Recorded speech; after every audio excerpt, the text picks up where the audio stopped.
आज मैं आप सभी के साथ एक बहुत ही इंटरेस्टिंग केस शेयर करने जा रही हूँ। ये एक ऐसे माता पिता का केस है जिन्होंने थोड़े से वक्त में 10-12 साल के वक्त के अंतराल में अपने एक नहीं, दो नहीं, चार बच्चों को अलग अलग टाइम पर खोया। और ये जो केस है, इस केस में न सिर्फ उन बच्चों ने अपने मम्मी पापा से संपर्क किया जेम्स प्रांग के थ्रू, बल्कि उन्होंने बताया कि अब वो सोल वर्ल्ड में क्या कर रहे हैं और किस तरीके से ये जो कुछ भी हुआ, जो उन्होंने अपने 4 बच्चे खोए, ये किस तरीके से उनके लाइफ प्लान का एक हिस्सा था। और जो सबसे ज़्यादा इंटरेस्टिंग बात है, बहुत ख़ास, बहुत महत्वपूर्ण बात है, इस पे गौर कीजिएगा, वो ये कि ये जो जोड़ा था, माता पिता का जोड़ा था, पति पत्नी का जोड़ा, जिन्होंने अपने 4 बच्चे खोए, ये बहुत बड़ा हादसा है ना उनके जीवन में, वो भी अलग अलग टाइम में। इतने बड़े हादसे के बावजूद ये दोनों जो पति पत्नी थे, ये इतने शांत और पीसफुल तरीके से, पॉजिटिव तरीके से लाइफ जी रहे थे, ये हैरान करने वाला था।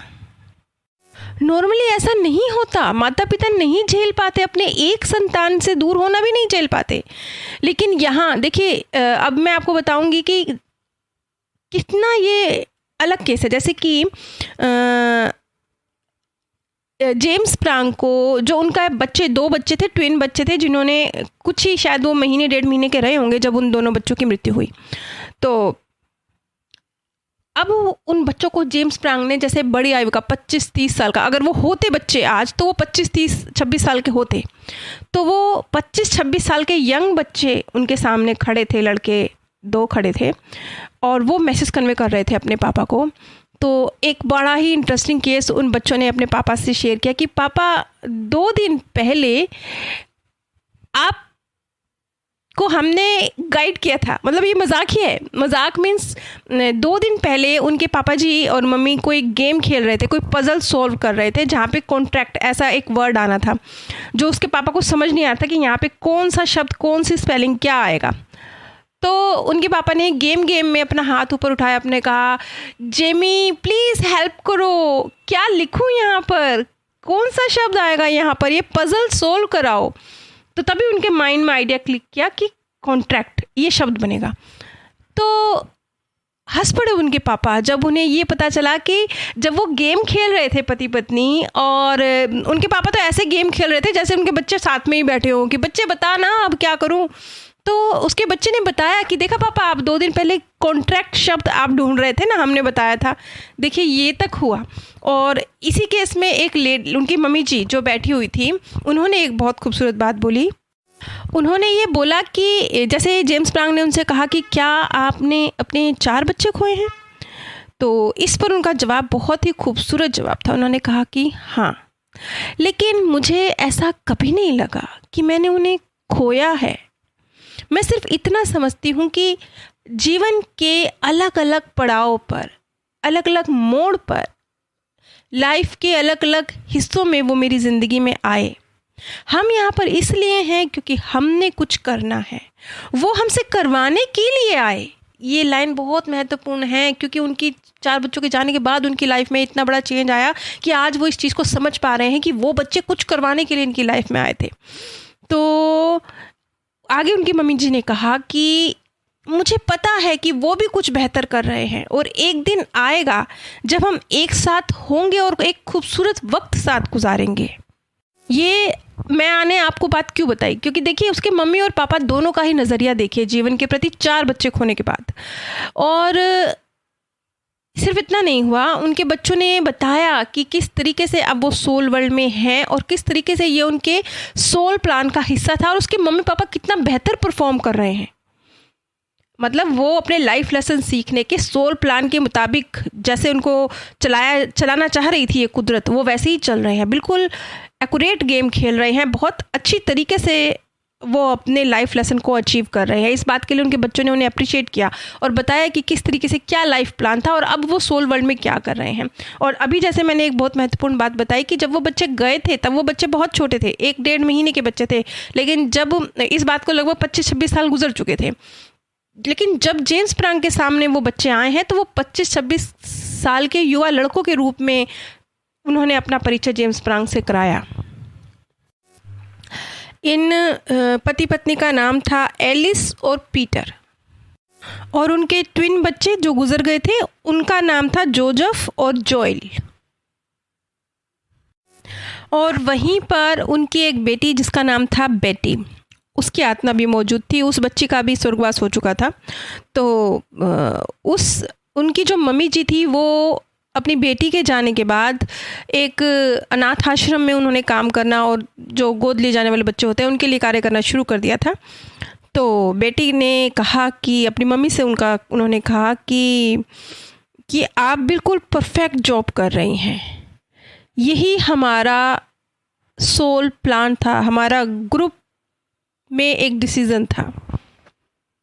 उसके बाद बेटी ने उसने कहा कि उसके पेरेंट्स, उसके दोनों भाई और उसकी बेटी उसकी छोटी बहन जो कि इस सोल ग्रुप का हिस्सा थे, और ये जो चीज़ उन्होंने एक्सपीरियंस की है इस लाइफ टाइम में, ये पहले भी एक्सपीरियंस कर चुके हैं और इस धरती पर वो पहले भी एक साथ वक्त गुजार चुके हैं। इसके बाद बेटी ने एक बहुत इंटरेस्टिंग बात कही। उसने कहा कि हम इंडिविजुअली अपना सोल लेसन सीखते हैं, लेकिन इसका असर ग्रुप की तरक्की पर पड़ता है। इस जन्म में इस हादसे के बाद जो काइंडनेस का, कंपैशन का लेसन सीख लिया है, पॉजिटिविटी का लेसन सीख लिया है, अध्यात्म मतलब उस सोल वर्ल्ड से कनेक्टेड हो गए हैं पीटर और उनकी वाइफ। ये 6 आत्माएं सोल वर्ल्ड में डिसाइड करके आई हैं। बेशक इसमें महत्वपूर्ण रोल तो उन्हीं माता पिता का रहा, उन्होंने ही सबसे ज़्यादा स्ट्रगल करा है और सबसे ज़्यादा ग्रो भी किया है। लेकिन जैसे ऐसा होता है ना कि आपकी फैमिली में अगर एक व्यक्ति भी किसी फील्ड में चला जाता है तो दूसरे व्यक्तियों को बिना कुछ ज़्यादा किए उस चीज़ की नॉलेज होने लगती है, वो चीज़ समझ आने लगती है। जैसे अगर आपकी फैमिली में कोई व्यक्ति डॉक्टर है तो बाकी के 4 अगर डॉक्टर नहीं भी हैं तो भी छोटी छोटी डॉक्टर से रिलेटेड बातें उनको समझ में आने लगेंगी, ऐसे ही आने लगेंगी। कुछ शब्द समझ आने लगेंगे, कुछ दवाइयाँ किस काम आती हैं, कैसे आती हैं, समझ आने लगेगा यूं ही बिना पढ़े। तो इसी तरीके से सोल ग्रुप में अगर एक सोल अचीव कर पाई है कोई अपने लेसन, जैसे कि यहाँ पर दोनों माता पिता ने बहुत तेज़ी से तरक्की करी, तो इसका असर जो उनकी सोल फैमिली के बाकी आत्माएं हैं उन पर भी बहुत पॉजिटिव पड़ने वाला है। बेशक उन्होंने वो लेसन ना भी सीखा हो तो भी उन पर असर बहुत पॉजिटिव पड़ने वाला है, वो बिना सीखे ही सीखने वाले हैं काफ़ी कुछ। उसके बाद बेटी ने एक बहुत इंटरेस्टिंग बात कही, इसे सुनिएगा। उसने कहा कि जैसे वो बच्ची के बारे में उसकी मम्मी कहती है वो तो एक प्यारी सी डॉल जैसी बच्ची थी और अपने आसपास की चीज़ों का, अपने खिलौनों का, अपनी छोटी छोटी गुड़ियों का बड़ा ध्यान रखा करा करती थी। तो हर चीज़ की संभाल के रखना, प्यार से रखना, ये उस बच्ची का नेचर था। तो उस बेटी ने बताया, उनकी बेटी का नाम है, बेटी ने बताया कि वो सोल वर्ल्ड में भी छोटे बच्चों की केयर करती है। अब ये छोटे बच्चों की केयर करने का मीनिंग क्या है ये मैं आपको डिटेल में खोल के नहीं बताऊंगी, इसलिए क्योंकि ये मैं पहले भी एक पूरी डिटेल वीडियो इस सब्जेक्ट पर बना चुकी हूँ, दोबारा बताने का कोई फ़ायदा नहीं है। इन शॉर्ट जो लोग पहली बार सुन रहे हैं मैं उन्हें बताना चाहूँगी कि यहाँ पर एज ए सोल बात हो रही है। जैसे धरती पर बच्चों की देखभाल की जाती है, शरीर की बात नहीं हो रही है। एज ए सोल वर्ल्ड में वो जो आत्माएं वजूद में आती हैं उनकी टेक केयर करती होगी, तो इसलिए उसने इस शब्द का इस्तेमाल किया कि मैं छोटे बच्चों की देखभाल करती हूँ सोल वर्ल्ड में। यहाँ पर एक बात सोचिए कि सच का पता चल जाना, सच अपने आप में कितना खूबसूरत होता है और सच का पता चल जाना कितना सुकूनदायक होता है। जो ये 2 जो कपल थे माता पिता जिन्होंने अपने 4 बच्चों को खोया, उन्होंने जीवन और मृत्यु की इस रियलिटी को समझा। जो हमेशा ज़िंदा है वो ट्रू लव है, इस चीज़ को समझा। अटैचमेंट क्या है, काइंडनेस क्या है, कंपैशन क्या है, जीवन के प्रति नज़रिया क्या है, और पॉजिटिव थिंकिंग तो किस तरह की पॉजिटिव थिंकिंग, क्योंकि जब अब मैं ये कहती हूँ कि उन्होंने पॉजिटिव थिंकिंग सीखी तो बहुत लोग ना इसका मीनिंग बड़ा शाब्दिक ले लेते हैं। शाब्दिक मीन्स जैसे बहुत सारी संस्थाएं हैं, बहुत सारी बुक्स हैं, जब आप ये पढ़ लेते हैं ना तो आपको सिखाया जाता है पॉजिटिव थिंकिंग। तो आप क्या सोचते हैं, आपको लगता है कि पॉजिटिव थिंकिंग का मतलब है कि जीवन में अच्छा सोचना। बच्चा मेरा नहीं वो पास हो जाएगा, बीमारी है नहीं वो ठीक हो जाएगी, मतलब सब अच्छा सोचना। पॉजिटिव थिंकिंग ये नहीं है।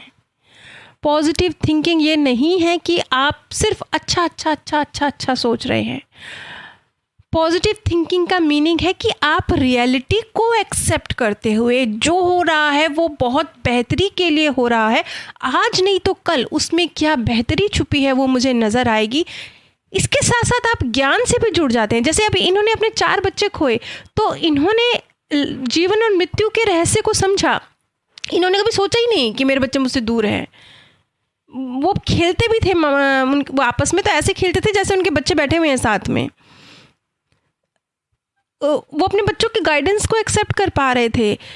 तो पॉजिटिव थिंकिंग का मतलब ये नहीं है कि आप सब तरफ से आंखें बंद करके सिर्फ अच्छा सोचते हैं, बल्कि आप जो भी लाइफ में हो रहा है वो अच्छे के लिए हो रहा है। आज नहीं कल मुझे उसका नतीजा नज़र आएगा और आप जो भी मैक्सिमम बेहतर से बेहतर, क्योंकि हर इंसान की इमोशनल, आर्थिक, सामाजिक, फिजिकल हर तरह की स्थितियां अलग अलग हैं। किसी का किसी से कोई कंपैरिजन नहीं है, सब अपने आप में यूनिक हैं। तो जब आप अपनी क्षमता के मुताबिक जो भी जितना भी आपके पास पैसा है, शारीरिक ताकत है, मन की ताकत है, सोच की ताकत है, जो भी आपके पास है उसमें आप सबसे बेहतरीन परफॉर्म करते हैं और उसके बाद कुदरत पे छोड़कर आगे बढ़ते हैं। ये है पॉजिटिव थिंकिंग। ये पॉजिटिव थिंकिंग नहीं है कि आपकी ताकत तो है 4 मील चलने की, लेकिन आप अपने आप को पॉजिटिविटी भरते जा रहे हैं और ये बोलते जा रहे हैं नहीं मैं 10 मील चल लूँगा, मैं 10 मील चल लूँगा। लेकिन 4 मील चलने की अगर आप में ताकत है, लेकिन आपने अपना मैक्सिमम एफर्ट डाल दिया, मैक्सिमम बेहतर से बेहतर जो आप कर सकते थे 4 मील चलने के लिए, अच्छा खाना, अच्छी एक्सरसाइज, मैं 4 मील चल लूँगा, जो भी मेहनत आप कर सकते थे वो आपने मैक्सिमम करी, उसके बाद आपने छोड़ दिया। उसके बाद आपको इतना पता है कि मैंने जितना चला है वो मेरी सेहत के हिसाब से बेहतरीन अपना मैंने परफॉर्मेंस दिया है और तो उस चीज़ का आपने इंजॉय लिया है, उस 4 मील की दौड़ का आपने आनंद लिया है। ये है पॉजिटिव थिंकिंग। जैसे कि यहाँ पर इन माता पिता ने अपने सोच, अपना जीवन जीने का नज़रिया बदल लिया, तो वो क्योंकि ये हादसा उनके जीवन में पहली बार नहीं हुआ होगा, हो सकता है क्योंकि उनकी बेटी ने उनको ये मैसेज भी दिया कि इससे पहले भी हम कई जीवन साथ गुजार चुके हैं, तो हो सकता है ऐसा किसी हादसे से वो पहले भी अपनी किसी जन्म की किसी यात्रा में गुजरे होंगे। शायद यही वजह रही कि एक मैच्योरिटी आ गई थी इन दोनों पति पत्नी में और इतने बड़े हादसे को भी, 4 बच्चों के खोने के दर्द को भी वो झेल पाए हैं। तो इस बात पर यकीन रखिए कि जितना डिफ़िकल्ट लेसन है, जितना मुश्किल टास्क आपको दिया गया है, उतनी ही ऊंचाई और उतनी ही फिर प्राप्ति को भी आप प्राप्त करेंगे। ऐसे समझ लीजिए जैसे आप किसी चपरासी की जॉब के लिए पढ़ाई करते हैं तो आपको थोड़ी सी बहुत है ना, आपने 5वीं क्लास भी पास कर लिया बहुत है, आपने 8वीं क्लास भी पास कर लिया बहुत है, आप चपरासी लग जाएंगे। लेकिन अगर आपने कहा कि नहीं मैंने तो IAS ऑफिसर बनना है, मैंने तो UPSC क्लियर करना है, तो फिर जो आपको मेहनत करनी पड़ेगी वो उसी के लेवल की होगी ना, उसी स्तर की होगी। तो वहाँ आप चाहते तो हैं IAS ऑफिसर बनना, लेकिन ये सोचे कि नहीं मेरी मेहनत भी उतनी हो जितनी उस चपरासी ने 5वीं क्लास तक पास करने के लिए की थी, तो ये तो गलत बात है ना, फेयर नहीं है।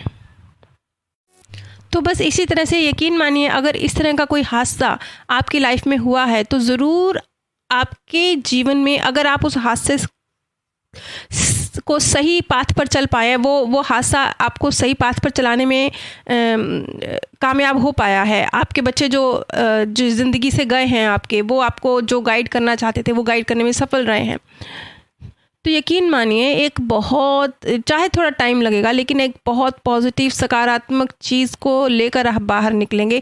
जैसे कि इन पेरेंट्स के मामले में हुआ। अब ये कोई इस जन्म की बात थोड़ी रह गई है। मान लीजिए इन पेरेंट्स ने अपने अंदर जो एक पॉजिटिव नज़रिया डेवलप कर लिया है, जीवन मृत्यु कि दर्द को सहने की क्षमता, नहीं, दर्द को सहने की क्षमता, इस शब्द मैं गलत इस्तेमाल कर रही हूँ, मुझे ये नहीं कहना चाहिए, क्योंकि वो दर्द अब उस इंटेंसिटी के साथ हो ही नहीं रहा है ना, हो ही नहीं रहा है, तो बात अलग है।